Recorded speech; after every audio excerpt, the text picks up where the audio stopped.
Driven by the use of technology, it's important to secure your campaign website that includes your first and last name as soon as you decide to run for office. Here at .vote, our mission is for voters to remember your name while providing a website that is easy to remember, straightforward, and tells voters what to do. And that is to vote. Visit GoDaddy today and get a your.vote website. That's www.yourname.vote. The internet is in your favor, so use it.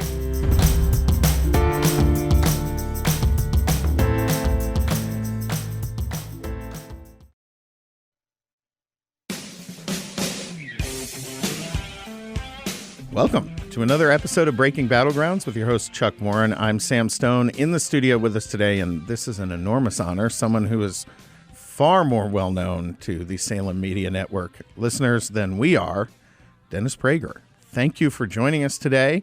I'm delighted, guys. Thank you for having me. Your voice is already putting both of us to shame.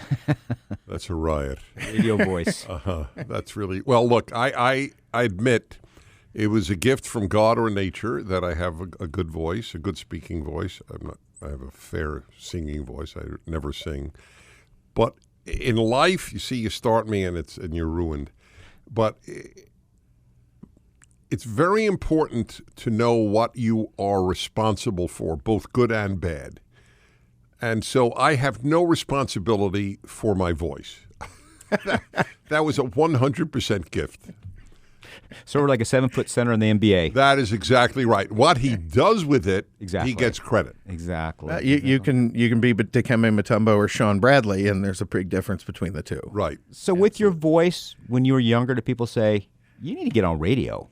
So I remember in about 8th grade, sitting in my living room in my parents' home with my older brother, who was 6 years older, and both of us imitating as if we were radio hosts.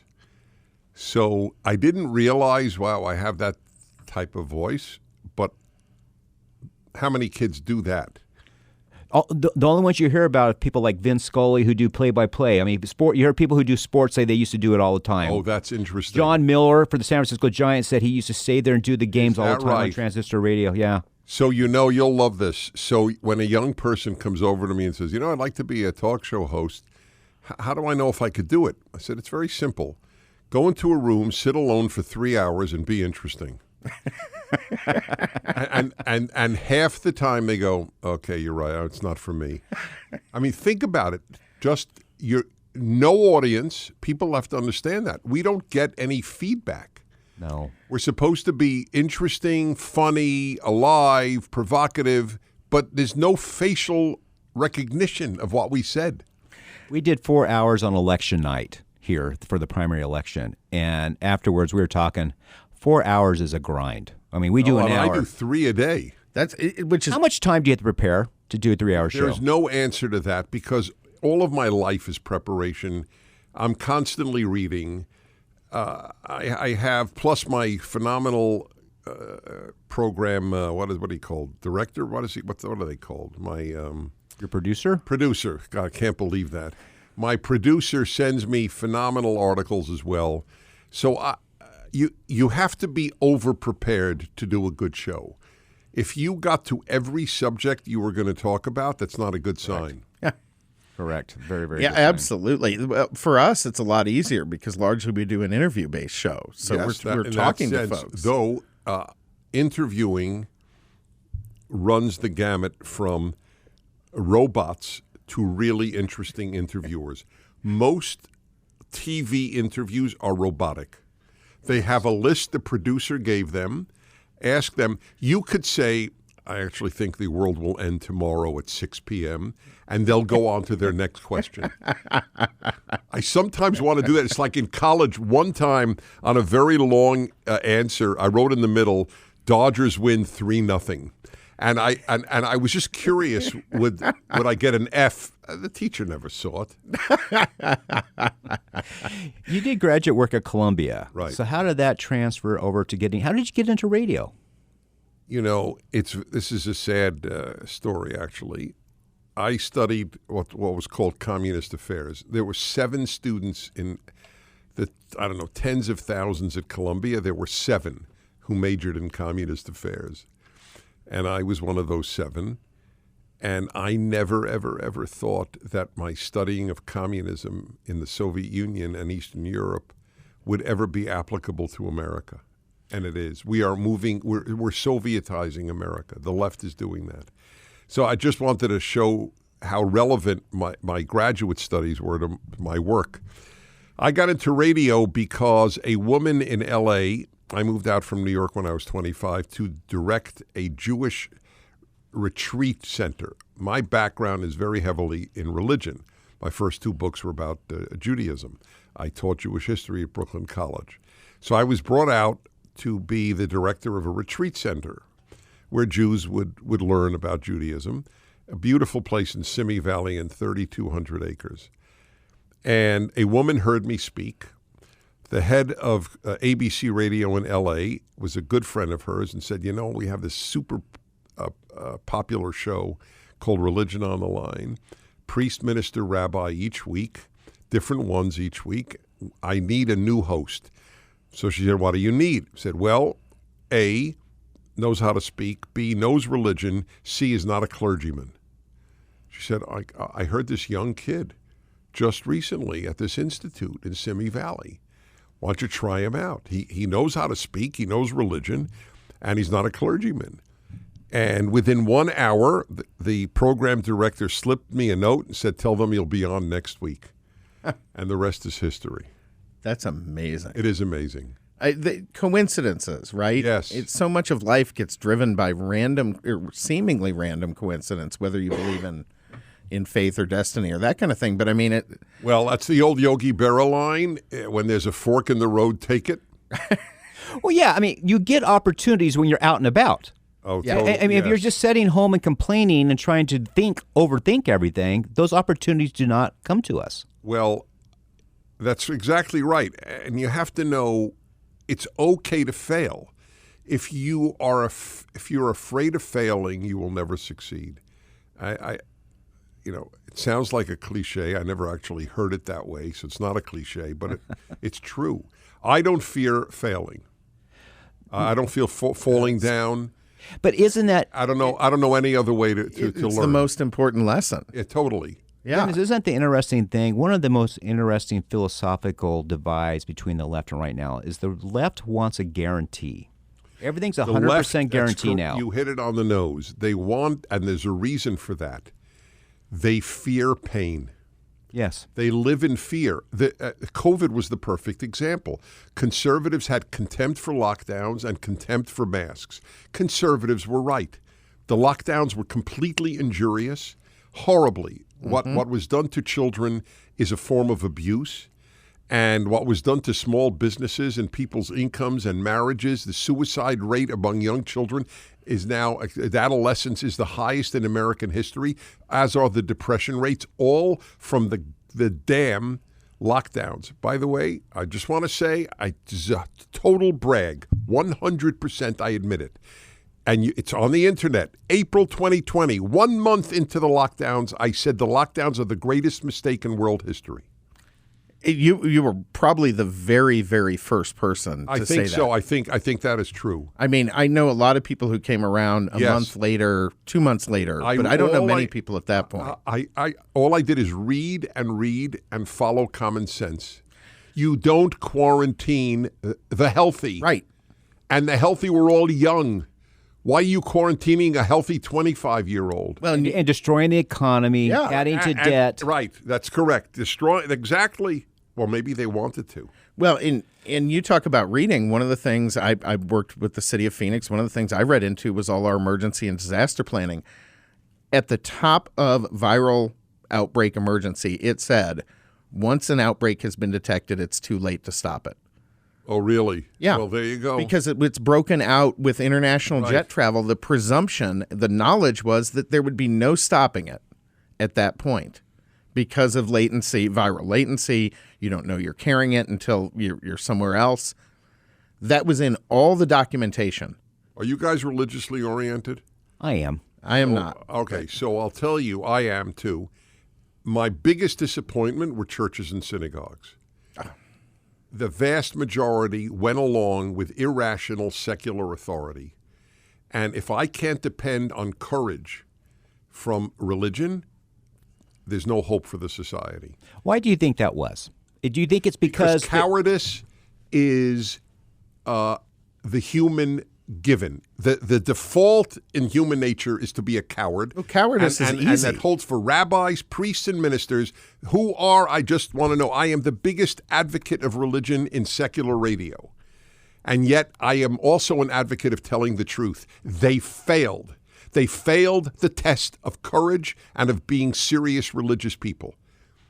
If there's no difference between a church's reaction to irrational secular authority and the New York Times reaction, what the hell do I need religion for?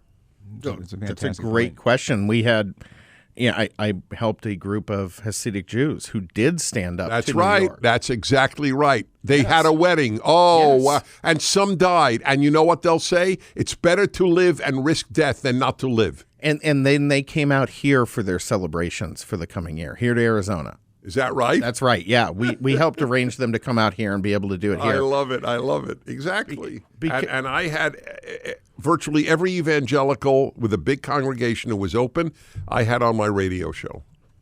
And thank you for doing that. I mean, one of the things that got me, you read into the science too, there's never been any science at all behind cloth and paper masks. None. Oh, No. Masks are 100% bad. It's just theater. It's worse. It is. What it did to kids who couldn't see a face of a peer for 2 years, this is very bad.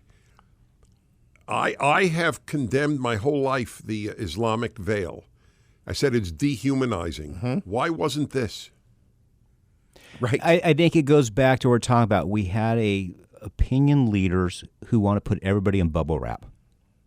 Just do not get hurt. We want this absolute guarantee, and there's no guarantees in this world. So the fascist claim in Nazi Germany was Deutschland über alles, Germany above all. Mm-hmm. And 20 years ago, I changed it in American terms, health über alles. That's our motto, health über alles. I will close down all small businesses in the name of health. I will not let children go to school in the name of health. Well, but what we also saw there was the targeting of small business versus big business, because exactly. big business answers to government and small business does not. That alone was worth my visit. That is correct. That's the whole point. Small business is the largest non-governmental institution in America. They hate it. The left hates small businesses. They're big fans of CVS. That's why we have 87,000. That's why we have 87,000 new IRS agents. They're not going after they CVS. Can't. I mean, how many visits can Bill Gates is going to be visited? Give me a break. That's right. Exactly. Breaking Battlegrounds coming back with more from Dennis Prager in just a moment.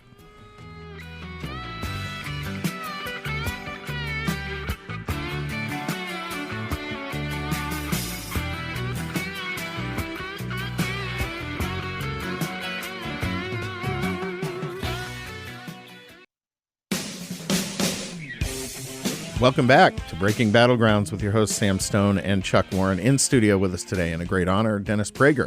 Thank you again for joining us. Indeed. I want to go back for 1 second, Chuck, because you were talking about your educational background looking at communism, the Soviet Union. Did you ever have a chance to visit the Soviet Union? I spent a lot of time in communist countries. I learned Russian. Oh, really? Oh, yeah. I speak Russian. I read Russian. And it was in order to understand the enemy. I read Pravda almost every day, the Soviet Communist newspaper. So here's the sad, again, a repeat of my sad thing. So you learn how to read a communist paper. It's called Between the Lines. You read between the lines. It never occurred to me I would read the Washington Post the way I now read Pravda. It just didn't occur to me. But it's now true. I read the Washington Post, New York Times, LA Times, any of them, the way I read Pravda. Where do you go for news? Oh, the good news, and I never make up good news because I don't patronize people or my audience. If they get depressed, they get depressed. They have to control their depression. But I have to give them the news, good or bad. There is good news. The number of spectacular websites is just it's the lifeblood of non-leftism. Forget conservatism, of non-leftism. Mm-hmm. That's why they want to censor us. But there are so many. I hesitate to even mention, because I always go, oh, why didn't I mention X? I did A, B, C, D, E, F, G. Why didn't I do H? But there are so many. That's where I go. Now, by the way, though, I have a subscription to the New York Times. I read what the liars say. It's important. It is. Yeah. It's interesting because I am a consummate news reader, as Sam knows. I am subscription poor. From Miami Herald, New York Times, Washington Post, Wall Street Journal, LA Times, I mean everything. I probably Chuck have sends 50 me 27 links yeah. a day I can't access. Yeah. And it's funny, I posted something on our page and got a bunch of DMs saying, how can you be reading that trash? And I wrote back and said, "No, it's a bad mistake." Yeah, how can you be an active participant in society? We want them to read us, right? Yes, right, and it's amazing. Think we're trash, so of course you have to read the other side. I mean, we have to get out of our bubble and see what they're doing as well. Exactly right. Let's talk about Sam and I have talked a lot. There's 3 entities in our country which the left have really made a concentrated effort. There's others, but there's 3. One's higher education, which they have really done for years, taken over. 2 is journalism, and 3 is local schools. And we've talked about what can you do to change the trajectory of America. And Sam and I have been big advocates that get involved in your school board. You don't understand the decisions they're making. They have more say over this than you'd think. This is what scares the teachers' unions if you get a bunch of children first school board members. Do you see it that way as well? So a few comments. Number one, they've taken over everything. Today on my radio show, I talked about how they've taken over the American Academy of Pediatrics. There's no American Psychological Association, American Psychiatric Association, the American Medical Association. That's just in medicine. There's nothing they haven't taken over. And the most important thing an American needs to understand, everything the left touches, it destroys. That's all they do on the left is destroy. They build nothing except government because it gives them power and money. That is the only thing they build. So on schools, there are 2 options. Either take your kids out or get involved in the schools. Those are your 2 options. I would push, of course, for people who want the kids to be educated, like learn how to read, learn how to write, learn grammar, learn how to spell its. Do you know how often I get mail where they get its wrong? IT''S means it is. Why is that hard? It's not. Yes, but right. But apparently for society today, because they're not taught it. Well, they're not. Right. They're not writing anymore. They're not handwriting anything anymore. Right. Exactly correct. So, I just learned a period is now offensive. That triggers people. It's men have periods, so men should put a period in. Yes. So you get involved in the school board. I'll tell you what I would love to see pushed. If it's a public school, the public has the right to know what the teacher is saying. Every class should be recorded.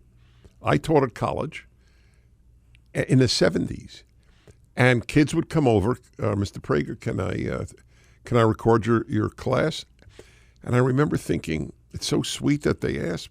Why would I say no?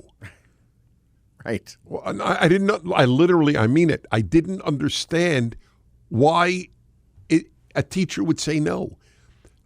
It's my honor that you give this cassette to somebody else. Sure. Which you have started doing quite a bit through PragerU. Right? Oh, yeah. Well, PragerU, it's a billion views a year. We're serious. What was the genesis of PragerU?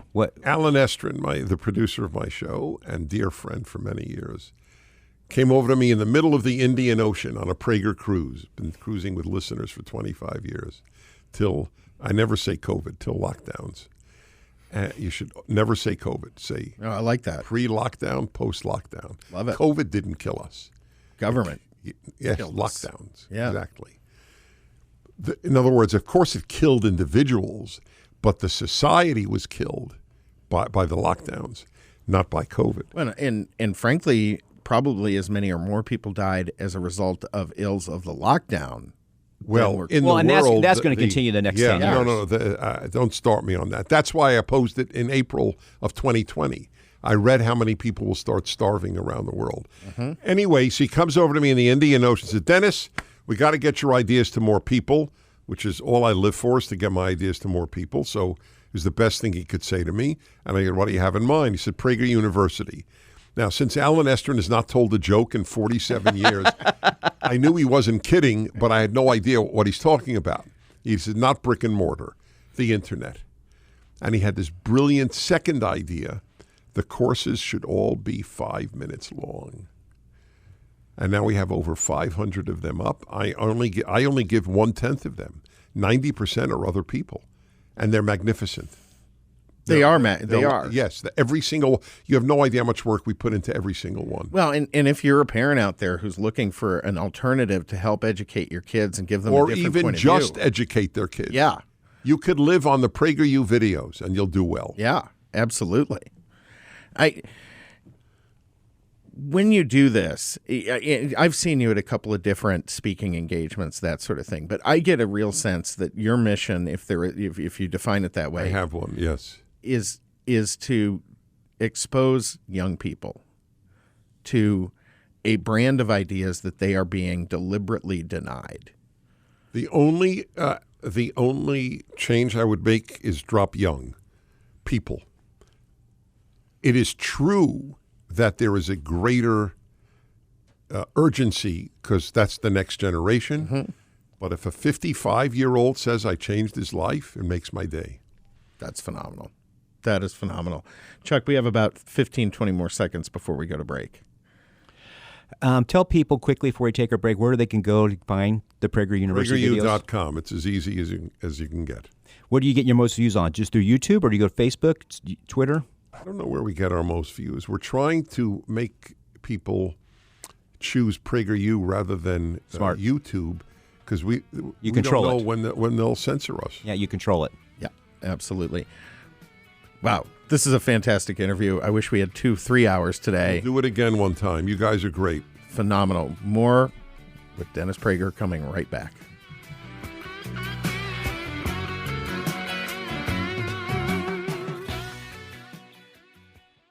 When you're running for office, your name is on the ballot.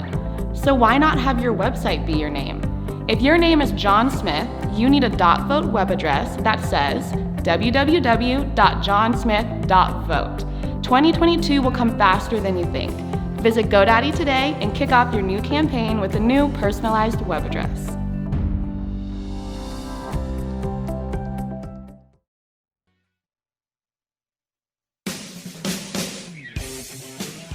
Welcome back to Breaking Battlegrounds with your hosts Chuck Warren and Sam Stone. In studio with us today, Dennis Prager. Again, Dennis, thank you so much for joining us. When we went to break, Chuck asked a great question. I'm going to let him ask it.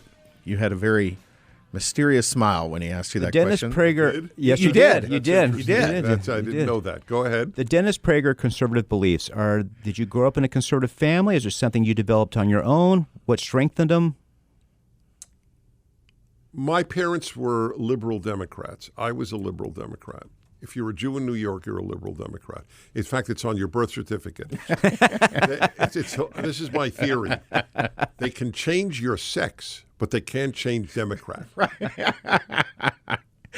That's permanent. I think if you ask Eric Adams and the New York leadership, they agree with that 100%. Totally, exactly. Yeah. So, but it needs to be understood that liberalism is much more in conflict with leftism than with conservatism. Liberals don't vote their values. They vote their fear. They fear the right. But it's the right that preserves liberal values. Mm-hmm. It's interesting you say that because, like you, I'm Jewish from a very liberal background. My father was chairman of the California Democratic Party. Then we moved to Boston. So that's where I grew up. What a move. Oh, God. Well, he tried to buy the Red Sox, so, Really? Yeah, no, really. He had the high bid and the. Are you a fan of any team? I am a diehard Red Sox fan. Yes. Are you a Bruins fan? I am a diehard Bruins fan. Patriots, Celtics. I root now. I've been in Arizona long enough. I root for the teams here right up until they play anybody from Boston. I understand that. But yeah, I grew up in the same kind of situation but he moved over the years, first to becoming libertarian, now Republican. Oh, he did? Yeah, because the party abandoned. Totally abandoned. Yeah. It's a left-wing party. It abandoned civil rights and actual liberal values. Columbia, where I went to graduate school, has an all-black dorm. How could a liberal support that? The Ku Klux Klan and Columbia agree with that. Right. That boggles my mind because the left is literally advocating for a return to segregation. Totally, 100%. That's correct. And how do you I still don't understand their justification for that. They would like a racial tension to be a huge issue in America. It wasn't. Most blacks didn't give a damn if you were white. Most whites didn't give a damn if you were black. And then the Obama administration came in. And then Biden, who was, I believe, one of the few evil people to be a president, and now we have what we have. I've said this before, and some people get a little offended when I say this, but I believe it was Barack Obama's reelection team and Barack Obama who created the divides we're currently seeing because he had failed in his first term as president, and they deliberately divided the country to win a second term. Oh, that's correct. So you asked me, so that's the way I grew up, and I became a Republican. My last Democrat vote was Jimmy Carter in 76. 80, I voted for Reagan. And Reagan said one line. People say, how can you influence people in 5 minutes with our videos? I say, you kidding? Reagan did it with one line, 3 seconds. The government is not the solution, it's the problem. And that was it. I go, of course. That's what the founders knew. Government is the problem. The whole Constitution and Bill of Rights is dedicated to keeping government small. We were talking to Matthew Continetti on our last show, and he brought up a point, Chuck, I did not know, and that I've shared with a number of people. The federal government number of employees is now larger than the populations of 100 different countries. 100 different countries. I'm glad Matthew Continetti brought that up. And I am. I had him on my show, his book on conservatism. Yeah. Right. 'Cause I only say that because he is in the world of the non-Trumpers. Yes. Yes. Right. Yeah. Yes. We interview all. That's me too. Yeah, absolutely. Exactly. I'd like them to have me on. Yeah. Brett Stephens is the only never Trumper who had a public dialogue with me. Really? Yeah. What do you think is? Chuck and I have discussed this with the Lincoln Project. What is animating these folks beyond grift and graft? The never Trumpers who are conservative. It depends which group you're talking about. I'm talking about like the Lincoln Project types. Okay. I for 4 years, not once.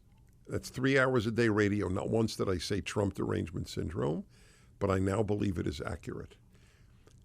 They psychologically got unhealthy over Donald Trump. They lost the ability to use reason. It is 100% emotion. They can't stand the man, as if that matters. I don't give a damn if I like the president. I only care if he does good for America and the world. Politicians are tools. Everybody is a tool. Yeah, they're here to be used. The number of nice people who do great damage is equal to the number of not nice people who do great good. I don't know why you need a great sophisticated mind to understand that. And that's the last word for this segment. Breaking Battlegrounds coming right back.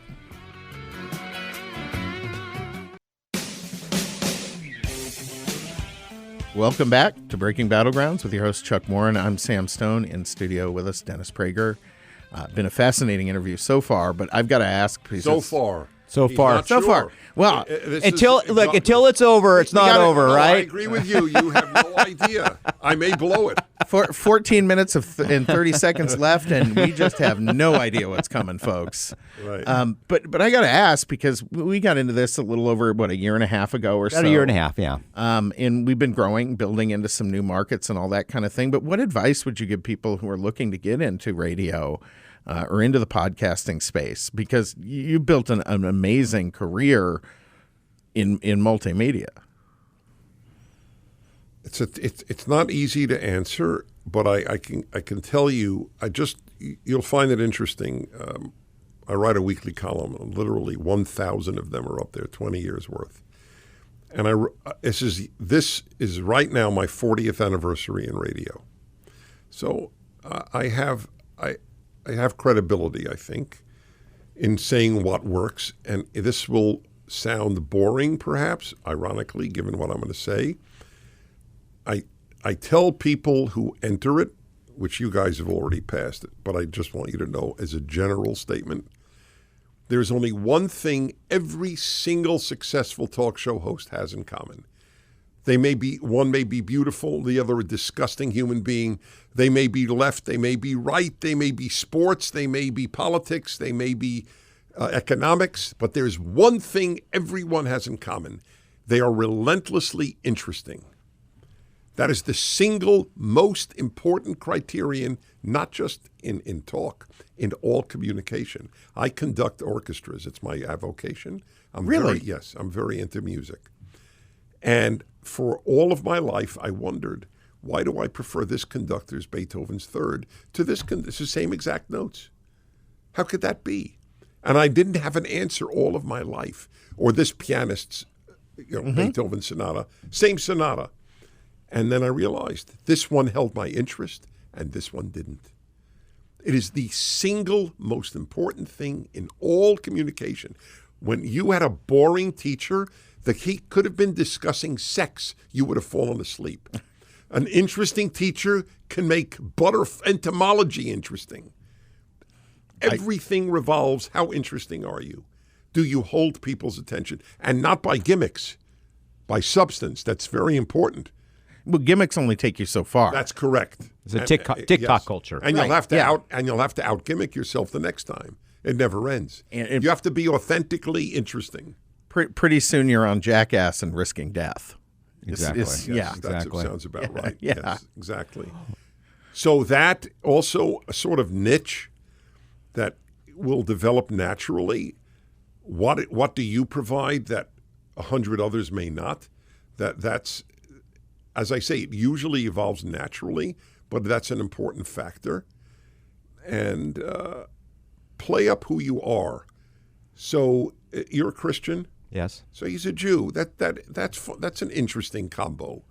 To be a religious Christian, secular Jew, another secular Jew. Like we need another one. When you say secular Jew, I feel like kind of everyone just assumes that's the case. You need to clarify if they actually go to synagogue or not. Oh, then you should have corrected me. Yeah, exactly. Okay, fine. You missed your opportunity. He's a somewhat religious Jew. All right. Let me ask you this: what concerns you about the youth today? They have been deprived of the two of the biggest sources of joy, God and country. Mm. They have neither. What do they have? Seriously, what do they have? Oh, it's a great question. Anti-racism? That's what they have. Well, and you look, there was a study just came out, said the majority of college students in this country have a mental illness. Yes, right? That's right. A majority. Oh, well, my theory, I'm doing a huge series for the Daily Wire on this. My theory is ultimately, and a lot of conservatives don't know this or even agree with it if they hear it, secularism is the tragedy. I'm a Jew and I'm telling you the death of Christianity in America is the single greatest source of tragedy in this country. Well, I think people need meaning. And what worries me, right. 100%. Secular meaning is wokeness. Right. Save the planet. Well, you're always chasing a ball with secular meaning. There's always some new shiny object to chase correct. because there's not a foundation. Right. Well, and no immutable values. You got it. So you see, you're not secular. Well, I'm secular in as far as I spent my childhood dodging the rabbi on Saturday. That sounds like any other. Sounds like any teenager, to be honest with right, you. Exactly. I want to know something seriously. If you go to a Red Sox game in Fenway Park, what do you think the ratio of conservative and to liberal fans of the Red Sox is? That's interesting because I think it's probably still close to 50-50 because I've been to a lot of games. I've talked to people. I was hoping you'd say that, but I didn't know what you would say. Yeah. So there's no way to know if I meet a diehard Red Sox fan if he's right or left. No, absolutely not. So do you go to games there? I do. Every chance I get. Where do you live? So I live here in Arizona, but I have family there, so I go back a couple of times a year. I try to get to at least a few games every year. So you're sitting next to a stranger. You're both going crazy when your guy hits a home run, right? And well, if he's not, I start checking his Yankee credentials and whether or not we need to throw him out before the end of the game. That is a riot. That truly is a riot. Is that the greatest hatred in sports, Yankees, Red Sox? It is absolutely the Since greatest Babe hatred. Ruth? There may be some college football rivalries. Yeah, There's some college football Like rivalries. what? Michigan, what is it? Michigan, Ohio State, Auburn, Auburn, gotta say that Alabama, those BYU, Utah. That's are pretty bad. No, it is. Those are somewhat They though. don't beat you up. Right. No, I was in the stands. The Yankees will beat up a Red Sox. Right. No, That's true. that's That's the true. That's true. difference. And they have bats. There's bats readily available. at a I baseball was in game, the right? bleachers one day, 1989, when a very belligerent Yankee fan got dogpiled by about 37 drunk Red Sox fans. So, yeah. No, it's true. It's true. And you do have bats and balls involved. So Yeah. all things can break out. That truly is a riot. Let me ask you this question. There's a power in a name, right? When you used to go overseas, I've traveled quite a bit. Being American meant something. Do you feel we're losing that power of being Totally. the name American? We are the most woke society in the world.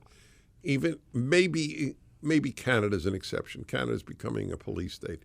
Well, so are we, but Canada's ahead of us. So I'll give you one example. In Finland, Sweden, England now, the UK has shut down its biggest transgender center for kids.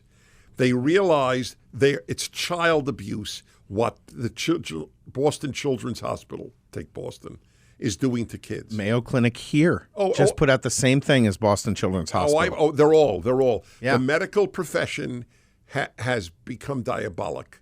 Not every doctor, of course. Of course not. But the profession, it's truly worthy of crying over. I have a doctor friend who says the biggest cause behind that is the billing changes that came with Obamacare, because it's impossible. She had a private practice. Oh, I agree with that. She couldn't maintain it. She had to People sell don't to a know that. hospital because of the billing changes. Doctors are now employees, Yes. like a postal worker. Yeah. Yeah, no. You follow the line or you're out. Well, look at the hospitals made money on COVID. Did any of these hospitals go bankrupt during COVID? Oh, well. Did any of these hospitals... You can't talk to your dying mother? Yeah, no. I mean, any of these hospitals... Cruelty in the medical profession blew my mind. Can't talk to your mother, can't go to a funeral, can't visit a sick relative. Right. It was inhumane. Well, Inhumane. and any questioning of their orthodoxy, misinformation. That's right. That's Orwellian. Oh, Orwellian is the exact right word. Yeah. Yeah. You guys are good. Well, Dennis, let me ask you this question. Are you hopeful for America's future? Are we going through a bad chapter, an ugly chapter? Going into an ugly chapter. I don't think this is a good one to end with, only because you said this was the final segment. I'm not pushing it. But it is good to end with because it's a very important thought of mine. I think pessimism is useless. I think optimism is useless. And I don't ever think about hope. So let me explain. I only think about one thing. Will you fight? I don't care if you're hopeless and fight or have a lot of hope and don't fight. It's useless if you don't fight. And my analogy is the guys who stormed Normandy Beach. Were they hopeful? Were they optimistic? They peed in their pants. People with hope and optimism don't pee in their pants, but they fought. Mm-hmm. I only care if you fight. I don't give a damn. Pessimism says don't fight. It'll turn out crappy. Optimism says don't fight. It'll turn out well. As for hope, I got to end with this anecdote. Forgive me.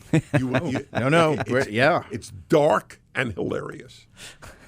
So when I was in my 20s, every year I would visit Israel, and I stayed at a mentor of mine, an older guy who's a rabbi, wonderful human being, Pinchas Pelly. And one day, I don't know how it happened, maybe I mentioned the word hope. We're at a gas station. He tells me I speak Hebrew fluently, so he said it in Hebrew. But the English works just as well. He said, so Dennis, In the early days of Israel, I went to the Ministry of Communications for a phone because it was a socialist state in the beginning. And I said to the guy, so when do I get my phone? And the guy said, sir, in about 6 months. And I said to him, sir, is there any hope that I can get it sooner? And Dennis, the man said to me, sir, there's always hope. There's no chance.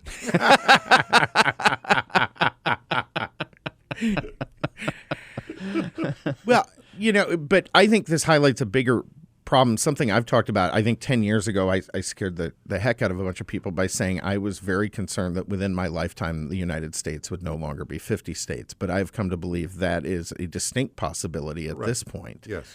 And I think it's certainly not 50 states in terms of values. No, it's red America and blue America in terms of values. We have nothing in common. And I think the only way we stay as a United States, 50 states, as people now recognize it, is a massive return to federalism. That's correct. How do you accomplish that with a federal government that its main mission is self-replication? That is why there's no moral rationale for voting Democrat. Mm-hmm. Simple as that. Well, I like that point. Well, Americans have this very silly notion, I vote for the person, not the party. What the hell are you talking about? So you'll vote for a nice Democrat, but a not nice Republican? The Democrats do the damage. It's 50, they vote 50, and we vote 50. Are you happy with the bills that the Democrats are passing? Why would you vote for a Democrat? And some of the nicest people in history have been some of the worst leaders. Yes, exactly. Nice is nice. Nice is great for a neighbor, not necessary for president. I stress that here a lot because if you're not nice to your neighbor in Phoenix, they can bring our government down on you. They're given that power down on you if you are nice to your neighbor. Yeah, no, that's the tragedy. That is a tragedy, and we've seen it. I've watched neighbors weaponize government against their neighbor for some petty argument. Joe Biden has weaponized the government. Is he as bad as you thought he'd be? I don't think it matters what Democrat you have as president right now. If it was Kamala Harris or Nancy Pelosi or Adam Schiff or any of them, would it be any different? No. But he has an extra element of deception. He'll say anything. Has a history of saying it, of doing it. Yes. Anything. Yeah. He's not a decent man. He truly is not. Well, and you get the sense at this point that truly his cognition has slipped to the point where... Right, but that could have been a benefit. It didn't turn out that way. I think it's a benefit for his staff who want to use him for their purposes. That's right, exactly. That's why it's irrelevant. If, God forbid, he died tomorrow and Kamala Harris is president, would anything change? No. It's irrelevant. We'd have as many gaffes. We've had the same progressive policies. People should vote ideologically, not personality. You like the candidate, yeah, but he's going to vote with Democrats. And this is what I liked about Trump was he got things done. That's correct. I didn't care if I liked him. No. I don't care if I like my surgeon. Matters not at all. I don't care if he does good surgery. That's right. No, and he did very good surgery. Yes. He was did a great president. Yes. But he got his entire tenure was torn down by lies. That's correct. As I said, you guys are good. Well, we sure appreciate you coming on today. My pleasure. Thanks a million. And thanks for coming to Phoenix. I should have an apartment in Phoenix. We need to get you out here we need to get you back here in January, February. We can help make that happen here. I need to conduct the Phoenix Symphony in a piece. Let's work on that and get you out here. Fantastic. Breaking Battlegrounds back next week. Thank you.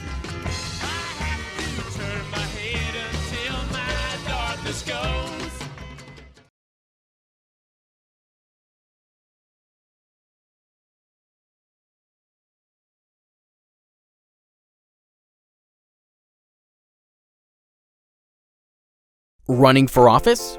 You need a campaign website. Introducing the web address of the democratic process, .vote. So how do you purchase your .vote website? Visit www.yourname.vote.